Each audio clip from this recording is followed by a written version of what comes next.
வெளியான முக்கிய அறிவிப்பு. வங்கி கணக்கு உள்ள அனைவருக்கும் புதிய அறிவிப்பு வெளியாகியுள்ளது.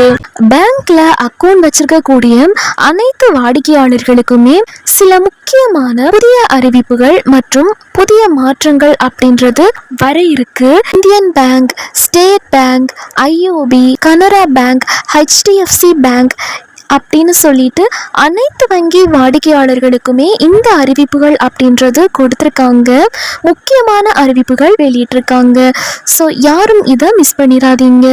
இதில் என்னென்ன புதிய அறிவிப்புகள், என்னென்ன புதிய மாற்றங்கள், என்னென்ன விதிகள் கொண்டு வர போகிறாங்க, அது என்னென்ன அப்படிங்கிறத தெரிஞ்சுக்க இந்த வீடியோவை கடைசி வரைக்கும் முழுமையாக பாருங்க. வங்கியில் கணக்கு வைத்திருக்கக்கூடிய அனைத்து வாடிக்கையாளர்களுமே இந்த வீடியோவை கடைசி வரைக்கும் முழுமையாக பாருங்க. அரசு வங்கியா இருந்தாலும் சரி, இல்ல பிரைவேட் பேங்கா இருந்தாலும் சரி, சமீப காலமாகவே உங்களுடைய அக்கௌண்ட்ல இருந்து அனைவருக்குமே இந்த அறிவிப்புகள் அப்படின்றது சொல்லியிருக்காங்க. ஸோ மிஸ் பண்ணாம கடைசி வரைக்கும் ஃபுல்லா பாருங்க. அப்பதான் இதை பத்தின முழு தகவலும் உங்களுக்கு தெளிவா புரியும். நீங்க இப்பதான் டிடி தமிழ் அப்டேட்ஸ் சேனலை முதல் முறையா பாக்குறீங்க அப்படின்னா சப்ஸ்கிரைப் பண்ணாதவங்க இப்பவே சப்ஸ்கிரைப் பண்ணிக்கோங்க. அண்ட் கூடவே பக்கத்துல வர பெல் ஐகானையும் கிளிக் பண்ணி ஆல் அப்படிங்கிற ஆப்ஷனை செலக்ட் பண்ணி வச்சுக்கோங்க.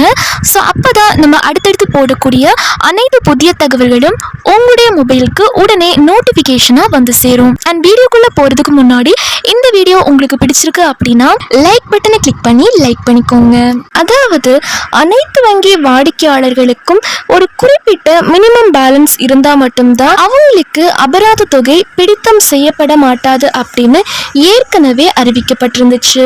அது எல்லாமே தற்போது பாத்தீங்க அப்படின்னா விலக்கு அளிக்கப்பட்டதாக அறிவிக்கப்பட்டிருக்கு. இதற்கு முன்னாடி நீங்க பேங்க்ல அக்கவுண்ட் வச்சிருக்கீங்க அப்படின்னா கண்டிப்பா உங்களுக்கு மினிமம் பேலன்ஸ் அக்கௌண்டா இல்ல ஜீரோ பேலன்ஸ் அக்கௌண்டா அப்படின்னு செக் பண்ணி பார்த்துக்கவும் முடியும். செக் பண்ணி பார்த்துக்கோங்க. அதாவது சேவிங்ஸ் அக்கௌண்ட் சொல்லக்கூடிய அந்த அக்கௌண்ட்ல உங்களுக்கு ஜீரோ பேலன்ஸா இல்ல மினிமம் பேலன்ஸா அப்படின்றதையும் செக் பண்ணி பார்த்துக்கோங்க.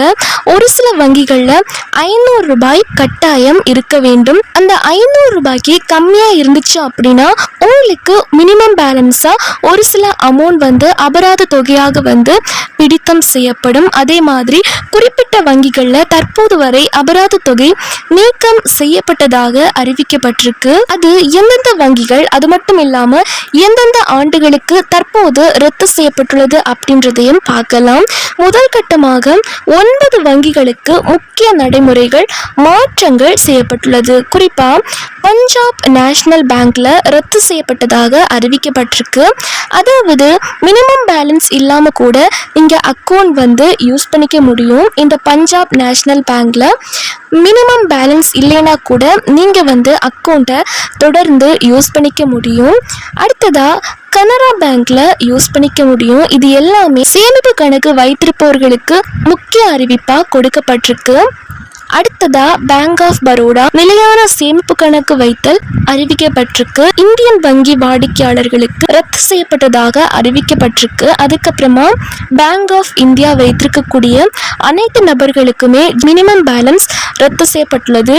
யூனியன் வங்கி வாடிக்கையாளர்களுக்கும் ரத்து செய்யப்பட்டுள்ளது. அதுக்கப்புறமா central bank of India, Punjab மற்றும் சின் பேங்க் எல்லாமே தற்போது ரத்து செய்யப்பட்டதாக அறிவிக்கப்பட்டிருக்கு.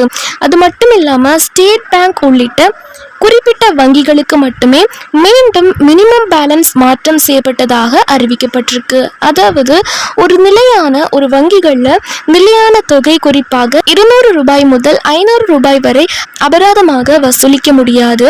குறைந்தபட்ச இருப்பு தொகையில் எவ்வளவு குறைவாக இருக்கிறதோ அதற்கு விகித ஆச்சாரப்படி மிக சிறிய அளவிலான அபராதம் விதிக்கப்பட வேண்டும் என எச்சரிக்கை கொடுக்கப்பட்டிருக்கு. அது மட்டும் இல்லாம வங்கி கணக்கில் பணம் குறைந்தால் வங்கி வாடிக்கையாளர்களுக்கு அபராதம் விதிக்கப்படக்கூடாது. வாடிக்கையாளர்களுக்கு SMS தெரிவித்து 30 நாட்கள் கழித்துதான் அபராதம் விதிக்கப்பட வேண்டும் என தற்போது ஒரு புதிய அறிவிப்பு கொடுத்திருக்காங்க. அதாவது உங்களுடைய பேங்க்ல மினிமம் பேலன்ஸ் சொல்லக்கூடிய அமௌண்ட்டை விட கம்மியான அமௌண்ட் நீங்க வச்சிருக்கீங்க அப்படின்னா உங்களோட மொபைல்ல SMS அனுப்புவாங்க. அந்த SMS நீங்க ரிப்ளை கொடுக்கணும். அப்படி இல்லாட்டி நீங்க உங்களோட அக்கௌண்ட்ல அக்கௌண்ட்ல மினிமம் பேலன்ஸோட அமௌண்ட்டை கொஞ்சம் கூடுதலான அமௌண்ட்டாக நீங்கள் சேமித்து வைக்கலாம். அப்படி நீங்கள் செய்யலாம் அப்படின்னா 30 நாட்களுக்கு பிறகுதான் உங்களோட வங்கிகளில் இருந்து குறிப்பிட்ட அபராத தொகையாக பெறப்பட வேண்டும் என தற்போது தெரிவிக்கப்பட்டிருக்கு. இந்த டிஜிட்டல் இந்தியா நோக்கம் நகரும் வேளையில் சாமானியர்கள் சேமிப்பில் கையில் வைத்திருக்கக்கூடிய அனைத்து பணங்களும் அபராத தொகையாக வசூல் செய்யப்படக்கூடாதுன்னு தற்போது ஒரு முக்கிய அறிவிப்பு வெளியாகியுள்ளது. குறிப்பாக 200 ரூபாய் முதல் 500 வரை 2க்கும் மேற்பட்ட வங்கிகளில் கண்டிப்பாக இருக்கப்பட வேண்டும் அப்படின்னு அறிவிக்கப்பட்டிருக்கு. மற்ற வங்கிகளுக்கு எல்லாமே மினிமம் பேலன்ஸ் குறைக்கப்பட உள்ளதாக ரத்து செய்யப்பட்டதாக அறிவிக்கப்பட்டுள்ளது. ரிசர்வ் பேங்க் ஆஃப் இந்தியா மற்றும் இன்கம் டேக்ஸ் டிபார்ட்மெண்ட் ரெண்டுமே சேர்ந்து டிஜிட்டல் பண பரிவர்த்தனைகளை பாதுகாப்பு மற்றும் கிரெடிட் கார்டு பயன்பாடுகளில் சில முக்கியமான அதிரடி மாற்றங்கள் அப்படின்றதும் கொண்டு வந்திருக்காங்க. டிஜிட்டல் பண பரிவர்த்தனைகள் அப்படின்றது ஆன்லைன் டிரான்சாக்ஷன்ஸ் தான். நம்ம யூபிஐ, பேடிஎம் இந்த மாதிரியான ஆப்ஸை யூஸ் பண்ணி ஆன்லைன் மூலமே பணம் செலுத்துறது, வாங்குறது இந்த மாதிரியான விஷயங்கள்ல சில மாற்றங்கள் அப்படின்றதுமே கொண்டு வந்திருக்காங்க. டிஜிட்டல் மோசடி, இழப்பீடு மற்றும் புதிய பாதுகாப்பு விதிகள், அதாவது உங்களுடைய வங்கி கணக்கில் இருந்து டிஜிட்டல் முறை மூலமா உங்க அக்கௌண்ட்ல இருந்து நீங்க பண்ணாம வேறு யார் மூலமாகவோ பணமானது திருடப்பட்டுச்சு அப்படின்னா, திருடப்பட்டு காணாம போயிடுச்சு அப்படின்னா நீங்க புகார் அளித்து 5 நாட்களுக்குள்ள வங்கி உங்களுக்கு அந்த பணத்தை தற்காலிகமா திருப்பி செலுத்தணும் அப்படின்ற மாதிரி கொண்டு வந்திருக்காங்க. நீங்க இதுல ஒரு விஷயத்த முக்கியமா நோட் பண்ணணும். அது என்ன அப்படின்னா, நம்மளால அந்த பணம் திருட்டு போகாம ஸ்கேம் மூலமாக திருட்டு போயிருக்கு அப்படின்னா இது உங்களுக்கு ஒரு சூப்பரான அப்டேட் அப்படின்னே சொல்லலாம். இது மட்டும் இல்லாமல் 50,000 ரூபாய் வரையும் ஆன்லைன் மோசடி உங்களுக்கு ஏதாச்சும் நடந்திருக்கு அப்படின்னா, வாடிக்கையாளர்களுக்கு நடந்திருக்கு அப்படின்னா வாடிக்கையாளர்களுக்கு வங்கி இதற்கு பகுதியளவு இழப்பீடு வழங்க புதிய விதிகள் அமல்படுத்தியிருக்காங்க. அடுத்த அறிவிப்பா, நம்ம நார்மலா கிரெடிட் கார்டு யூஸ் பண்ணும்போது அதுல ரிவார்ட் பாயிண்ட்ஸ் அப்படின்றத கொடுப்பாங்க. நீங்க எஸ்பிஐ வங்கியில வாடிக்கையாளர்களா இருந்தீங்க அப்படின்னா போன்பே மூலமா இணைந்த கார்டுகள் எதெல்லாம் வச்சிருக்கீங்களோ அதுக்கு ரிவார்ட் புள்ளிகள் வழங்குறதுல சில முக்கியமான புதிய கட்டுப்பாடுகளை கொண்டு வந்திருக்காங்க.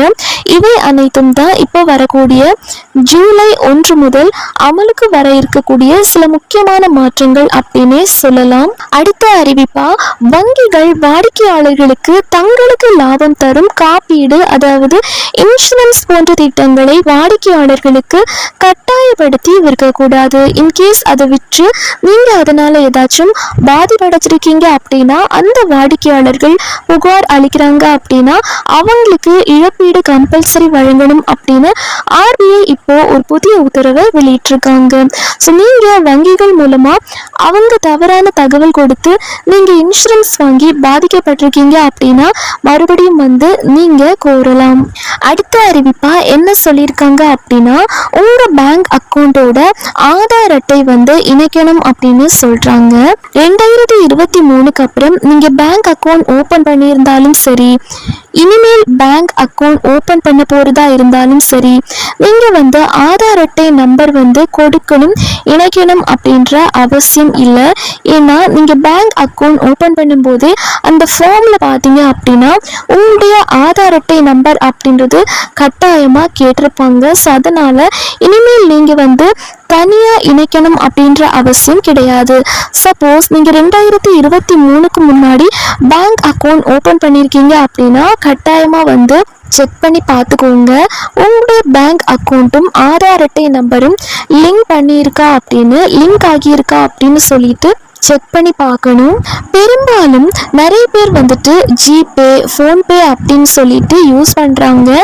எல்லாருமே பார்த்தீங்க அப்படின்னா அதிகப்படியாக சிட்டி சைடில் இருக்கவங்க தான் யூஸ் பண்ணுறாங்க.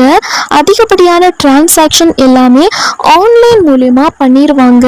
அவங்களுக்கு எந்த சிக்கலுமே ஏற்படாது. ஆனால் இப்போது இந்த பாமர மக்கள் மற்றும் வறுமை கோட்டிற்கு கீழுள்ள மக்கள் எல்லாம் அன்றாட தேவைக்காக பணம் எடுப்பாங்க. அதுவும் 10,000 ரூபாய் கம்மியாக எடுக்கிறதுனால கைரேகை வச்சு எடுப்பாங்க. ஸோ இந்த சிக்கல் எதுக்காக ஏற்படுது அப்படின்னா, உங்களுடைய ஆதார் அட்டை நம்பரை நீங்கள் இணைச்சிருக்கீங்க அப்படின்னா உங்களுடைய கைரேகை வச்சு பணம் அப்படின்றத எடுத்துக்கலாம். அதிகப்படியாக நீங்கள் 10,000 வரைக்குமே அந்த மிஷின் மூலியமாக எடுத்துக்கலாம். ஸோ இதுக்கு ஆதார் அட்டை நீங்கள் ஒவ்வொரு டைமும் கொண்டு போகணும் அப்படின்ற அவசியம் கிடையாது. கிராமத்தில் இருக்கக்கூடிய பாமர மக்கள் 10,000 ரூபாய்க்கு கம்மியாக பணம் எடுக்க ஏடிஎம் மிஷின்ல கைரேகை வச்சு எடுப்பாங்க. ஆதார் லிங்க் பண்ணியிருந்தா தான் ஒவ்வொரு முறையும் ஆதார் கார்டை தூக்கிட்டு அலையாம வெறும் கைரேகையை வச்சு ஈஸியா பணம் எடுக்க முடியும். பிரைவேட் பேங்கோ கவர்மெண்ட் பேங்கோ இது எல்லா பேங்குக்கும் கட்டாயம். அதே மாதிரி பேன் கார்டு ஆதார் கார்டு இணைப்பு 2019 இருந்தே அரசாங்கம் இதை தொடர்ந்து சொல்லிட்டு இருக்காங்க. இன்னும் இணைக்கல அப்படின்னா உடனே ஆன்லைன்லயோ அல்லது பேங்க்லயோ போய் இணைச்சிடுங்க. நிறைய பேர் வோடஃபோன் ஏர்டெல் ஜியோன்னு சொல்லி அடிக்கடி சிம் அப்படின்றது மாற்றுவாங்க. இதனால உங்களுக்கு கவர்மெண்ட்ல இருந்தோ பேங்க்ல இருந்தோ எந்த மெசேஜும் வராது.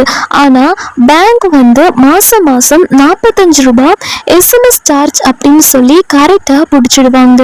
அதனால கரண்ட்ல கையில என்ன நம்பர் வச்சிருக்கீங்களோ அதை பேங்க்லயும் கொடுங்க, ஆதார்லயும் கொடுங்க. அப்பதான் SBI YONO Indian bank app ஜிபேன்னு எதை யூஸ் பண்ணாலும் லாகின் ஆகும். இல்லைன்னா ஓடிபி வராம பேங்குக்கும் ப்ரௌசிங் சென்டருக்கும் திரும்ப திரும்ப அலைய வேண்டியது வரும். இப்போ நீங்க புதுசா சிம் வாங்கியிருந்தீங்க அப்படின்னா கூட நீங்க மாத்திக்கலாம். ஃபர்ஸ்ட் ஆதார் ஐடியில போயிட்டு மாத்திக்கோங்க. அதுக்கப்புறமா பேங்க் அக்கௌண்ட்லயும் இந்த மாதிரி ஃபோன் நம்பரை சேஞ்ச் பண்ணணும் அப்படின்னு சொல்லிட்டு ஃபார்ம் வாங்கி ஃபில் பண்ணி கொடுத்து மாத்திக்கலாம். உங்களுடைய பேங்க் அக்கௌண்ட் ஆகட்டும் அதே மாதிரி ஆதார் அட்டை ஆகட்டும் உங்களுடைய ஃபோன் நம்பர் பார்த்தீங்க அப்படின்னா ரெண்டுக்கும் ஒரே ஃபோன் நம்பரை கொடுங்க. அப்பதான் நீங்க சப்போஸ் இன்டர்நெட் பேங்கிங் பண்ணாலும் இப்போ எஸ்பிஐ பேங்க்ல அக்கௌண்ட் இருக்கு, அந்த பேங்கோட இன்டர்நெட் பேங்கிங் நீங்க ஆப் டவுன்லோட் பண்ணி நீங்க பண்ணாலும் சரி இந்த ஃபோன் நம்பர் இருக்கக்கூடிய மொபைலை மட்டும்தான் லாகின் பண்ண முடியும். ஸோ அதுக்கான ஆக்சஸ் மட்டும்தான் கொடுத்துருப்பாங்க. நீங்கள் கூகுள் பேயோ ஃபோன்பேயோ பேடிஎம் அப்படின்னு சொல்லிட்டு எதை யூஸ் பண்ணாலும் அதுக்குமே நீங்கள் ஆதார் அட்டை மற்றும் இந்த பேங்க் அக்கௌண்ட்டில் கொடுத்துருக்கக்கூடிய ஃபோன் நம்பர் கொடுத்துருந்தா மட்டும்தான் உங்களுக்கு ஒர்க் ஆகும். சில பேர் 2-3 அக்கௌண்ட் ஓப்பன் பண்ணி வச்சுருப்பாங்க. அதாவது இந்தியன் பேங்க்ல ஒரு அக்கௌண்ட் வச்சுருப்பாங்க, எஸ்பிஐ பேங்க்ல ஒரு அக்கௌண்ட் வச்சுருப்பாங்க, அதே மாதிரி ஐஓபி பேங்க்ல ஒரு அக்கௌண்ட் வச்சிருப்பாங்க. அதாவது நீங்க எந்த பேங்க்ல அதிகமா வரவு செலவு கணக்கு அதிகமா பண்றீங்களோ அந்த பேங்க் அக்கௌண்ட்டை மட்டும் வச்சுக்கோங்க. நிறைய பேர் பார்த்தீங்க அப்படின்னா யூஸ் பண்ணாமலேயே 2-3 அக்கௌண்ட் போட்டு வச்சிருப்பாங்க. நீங்க எந்த அக்கௌண்ட் மெயினா முக்கியமா ஆக்டிவ்ல வச்சிருக்கீங்களோ அதை மட்டும் மினிமம் பேலன்ஸ் வச்சு மெயின்டைன் பண்ணி பார்த்துக்கோங்க. தேவையில்லாத அக்கௌண்ட் பார்த்தீங்க அப்படின்னா நீங்க க்ளோஸ் பண்ணிக்கலாம். அதாவது நீங்க ஆல்ரெடி 500 ரூபாய் மினிமம் பேலன்ஸா போட்டு வச்சிருக்கீங்க அப்படின்னா அதை எடுத்துட்டே கூட அந்த அக்கௌண்ட்டை நீங்க க்ளோஸ் பண்ணிக்கலாம். இன்னொரு முக்கியமான விஷயம் என்ன அப்படின்னா பேங்க் அக்கௌண்ட்ல ஓடிபி வரணும் அப்படின்னா முக்கியமா ஃபோன் நம்பர் நீங்க கரெக்டா கொடுத்து வச்சுக்கோங்க. இதுதான் நிறைய பேர் பண்ற பெரிய தப்பாவே இருக்கு. ஸோ இதையும் தாண்டி ஒவ்வொரு பேங்க்கும் பார்த்தீங்க அப்படின்னா தனித்தனியான ஆப் வச்சிருக்காங்க. அதாவது இந்தியாவில் இருக்கக்கூடிய அனைத்து பேங்குமே ஆர்பிஐ கீழே தான் செயல்படுது. அதாவது ரிசர்வ் பேங்க் ஆஃப் இந்தியா அப்படின்னு சொல்லக்கூடிய இந்த பேங்கினுடைய கைட்லைன்ஸ் படிதான் தனியார் பேங்க்கும் சரி கவர்மெண்ட் பேங்க்கும் சரி எல்லாமே ரன் பண்ணிட்டும் இருக்காங்க. ஸோ இப்போ எஸ்பிஐ பேங்க் பார்த்தீங்க அப்படின்னா யோனோ ஆப்னு சொல்லிட்டு தனியாக ஆப் வச்சுருக்காங்க. இந்தியன் பேங்க்கும் தனியாக ஆப் வச்சுருக்காங்க. ஐஓபிக்கு தனியாக ஆப் இருக்குது. இந்த மாதிரி ஒவ்வொரு பேங்குக்குமே தனித்தனியாக வலைதளம் அப்படின்றது வச்சுருக்காங்க, ஆப் வச்சுருக்காங்க. நீங்க புதுசா அக்கௌண்ட் ஓபன் பண்றது, அதே மாதிரி கேஒய்சி பண்றது, பணம் டிரான்ஸ்ஃபர் பண்றது எல்லாமே வந்து அது சம்பந்தப்பட்ட ஆப்லயே, அந்த பேங்க்னுடைய ஆப்லயே வந்து நீங்க பண்ணிக்க முடியும். இப்போ Indian bank, SBI bank, Canara bank, IOB bank இதுல வந்துட்டு அதிகப்படியா வெளிநாட்டுல இருக்கக்கூடிய பணங்களும் வந்து இந்த பேங்க்ல ஈஸியா வந்துட்டு சர்வர் எதுவும் பிரச்சனை இல்லாம நீட்டா டிரான்சாக்ஷன் ஆகுது. இன்னொரு முக்கியமான விஷயம் என்ன அப்படின்னு, பேங்க் சைட்ல இருந்து உங்களுக்கு வந்து கிரெடிட் கார்டுக்கு நீங்க செலக்ட் ஆயிருக்கீங்க, ரிவார்ட் ஆயிருக்கு அப்படின்னு சொல்லிட்டு ஏதாச்சும் எஸ்எம்எஸ் வந்து லிங்க் அமிச்சாங்க அப்படின்னா அதை கிளிக் பண்ண வேண்டாம், அதை கிளிக் பண்ணாதீங்க. இதே மாதிரி வாட்ஸ்அப்லயோ இல்லைன்னா நார்மல் மெசேஜ்லயோ எந்த ஒரு லிங்க் வந்தாலும் அதை வந்து கிளிக் பண்ணக்கூடாது. ஏன்னா பேங்க் தரப்புல இருந்து உங்களை காண்டாக்ட் பண்ணணும் அப்படின்னா கால் பண்ணியோ மெசேஜ்லயோ உங்களை வந்து கூப்பிட மாட்டாங்க. ஸோ நேரடியாக பார்த்தீங்க அப்படின்னா நீங்கள் வந்து பேங்க்ல போயிட்டு எந்த ஒரு சர்வீஸாக இருந்தாலும் பண்ணலாம். அரசு வங்கியாக இருந்தாலும் சரி, ப்ரைவேட் வங்கியாக இருந்தாலும் சரி, தனியாக வந்து ப்ரைவேட்டாக அவங்க மெசேஜ் அப்படின்றத அனுப்ப மாட்டாங்க, அனுப்பவும் கூடாது.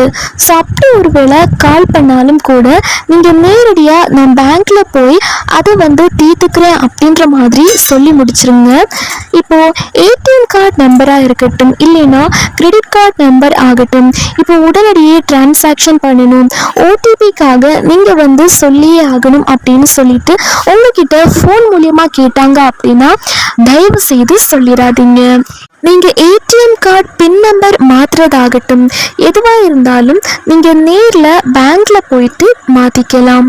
அதே மாதிரி பேங்க் அக்கௌண்ட்ல மாதம் மாதம் ஒரு குறிப்பிட்ட அமௌண்ட் வந்து பிடித்தம் செய்வாங்க. இது வந்து நீங்கள் தனிப்பட்ட முறையில் ஏதாச்சும் திட்டத்துக்கு ஸ்கீமுக்கு வந்து கையெழுத்து போட்டு கொடுத்துருப்பீங்க. அதாவது எப்போவாச்சும் பேங்க் போகும்போது உங்ககிட்ட சொல்லியிருப்பாங்க, இந்த மாதிரி இன்சூரன்ஸ் இருக்கு, 60 வயசு வரைக்கும் நீங்க இந்த மாதிரி ஒவ்வொரு மாசமும் அமௌண்ட் கட்டினீங்க அப்படின்னா ஸோ இது வந்து கடைசியா உங்களுக்கு பென்ஷன் மாதிரி வரும், மாதம் மாதம் கொடுப்பாங்க அப்படின்னு சொல்லிட்டு உங்ககிட்ட சொல்லியிருப்பாங்க. நீங்களும் பார்த்தீங்க அப்படின்னா மாதம் ஒரு 100ல இருந்து 150 ரூபாய் அப்படின்னு சொல்லிட்டு சைன் பண்ணியிருப்பீங்க. ஸோ இதனால தான் மாதம் மாதம் அமௌண்ட் அப்படின்றத எடுக்கிறாங்க. உங்களுடைய அனுமதி என்று பார்த்தீங்க அப்படின்னா அதை எடுக்க மாட்டாங்க, உங்களுடைய அனுமதி இல்லாமல் அதை வந்து எடுக்க மாட்டாங்க. நீங்கள் எப்போவாவது சைன் பண்ணி கொடுத்துருப்பீங்க. சப்போஸ் இந்த மாதிரி உங்களுக்கு வேண்டாம் அப்படின்னா நீங்கள் நேரடியாக பேங்க்ல போயிட்டு இந்த மாதிரி மாதம் மாதம் பணம் எடுக்கிறாங்க, இது என்ன ஸ்கீம்ல எடுக்கிறாங்க அப்படின்னு நீங்கள் தெளிவாக கேட்டு தெரிஞ்சுக்கலாம். கேட்டு தெரிஞ்சுட்டு அதை கரெக்டாக வந்து க்ளோஸ் பண்ணிக்கோங்க. அதே மாதிரி அமௌண்ட் வந்து ரீஃபண்ட் பண்ணுவாங்களா அப்படின்னு சொல்லிட்டு நீங்கள் சம்மந்தப்பட்ட பிரான்ச்சில் எந்த பேங்க் அக்கௌண்ட் ஓப்பன் பண்ணீங்களோ அங்கே போயிட்டு கேட்டுட்டு அதுக்கப்புறம் வந்து இது உங்களுடைய தனிப்பட்ட விருப்பம், ஸோ நீங்கள் வந்து பண்ணிக்கலாம். இதே மாதிரி மாதம் மாதம் எஸ்எம்எஸ் சார்ஜ், அதே மாதிரி அக்கௌண்ட் மெயின்டெனன்ஸ் சார்ஜ் அப்படின்றது எடுப்பாங்க. இது வந்து வழக்கமாக எடுக்கிறது தான். ஏடிஎம் கார்டு யூஸ் பண்ணீங்க அப்படின்னா அதுக்கு அமௌண்ட் தனியாக வந்து எடுப்பாங்க. அதுவும் ஒவ்வொரு டிரான்சாக்ஷனுக்கும் அமௌண்ட் ஆனது மாறுபடும். அதே மாதிரி அக்கௌண்ட் மினிமம் பேலன்ஸ்க்காக நீங்கள் வச்சிருக்கிறது உண்மைதான். அதே மாதிரி தனியாக அக்கௌண்ட் மெயின்டெனன்ஸ்க்காக அவங்க பேங்க் தரப்புல இருந்து எடுப்பாங்க. அதுவுமே காமனாக எல்லாருக்குமே வந்து எடுக்கக்கூடிய விஷயம்தான். ஸோ இந்த அறிவிப்புகள் எல்லா வங்கிகளுக்குமே வந்து பொருந்தும். ஸோ இந்த அறிவிப்புகள் கண்டிப்பாக உங்களுக்கு மிகவும் பயனுள்ள தகவலாக இருந்திருக்கும் அப்படின்னு நம்புறேன்.